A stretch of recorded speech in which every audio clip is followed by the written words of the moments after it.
ایک صحابی رسول صلی اللہ علیہ وسلم کے پاس آئے اور عرض کرنے لگے کہ یا رسول اللہ، میری شادی ہونے کے بعد میں اپنی بیوی کو کیسے پالوں؟ آپ علیہ السلام نے فرمایا ان تطعهما اذا طعمت، کہ جو تو خود کھاتا ہے وہی بیوی کو کھلا، وتکسوها اذا اکتسیت، اور جو تو خود پہنتا ہے وہی بیوی کو پہنا، ولا تضرب الوجہ، اور زندگی میں کبھی بیوی کو مارنا مت، بیوی پر کبھی ہاتھ نہ اٹھانا، ولا تکبہ،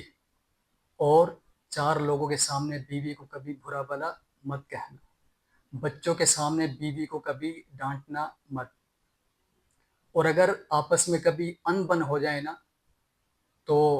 صلح کرنے کے لیے باہر والوں کو نہ بلانا ہے، اور گھر کے معاملے اپنے گھر کے اندر ہی حل کرنا۔ یہ تھی ہمارے پیارے نبی صلی اللہ علیہ وسلم کی تعلیمات۔